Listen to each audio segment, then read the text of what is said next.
জীবনে অনেকভাবেই তো মাছের মাথার মুড়িঘন্ট বানিয়েছেন। তবে আজকে আমার এই রেসিপিতে মাছের মাথার মুড়িঘন্টটা বানিয়ে দেখবেন।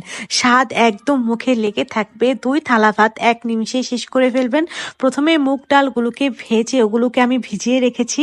তারপর মাছগুলোকে লবণ হলুদ দিয়ে খুব ভালোভাবে মাখিয়ে নেওয়ার পর এগুলোকেও ভেজে নিয়েছি।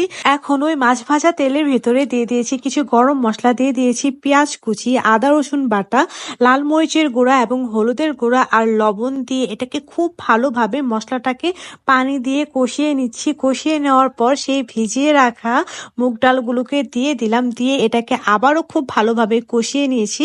এখন এটার ভেতরে পানি দিয়ে এটাকে প্রায় ১০ থেকে ১৫ মিনিটের মতো কুক করে নিয়ে তার ভেতরে দিয়ে দেব সেই মাছের মাথা আর লেজগুলোকে, দিয়ে এটাকে আবারও ১০ মিনিটের মতো কুক করে নিলেই তৈরি হয়ে যাবে মজাদার মাছের মাথার মুড়িঘন্ট, যেটা খেতে অসম্ভব রকম মজা। আপনারা ২ থালা ভাত এই মাছের মাথার মুড়িঘন্ট দিয়ে ১ নিমিষেই শেষ করতে পারবেন।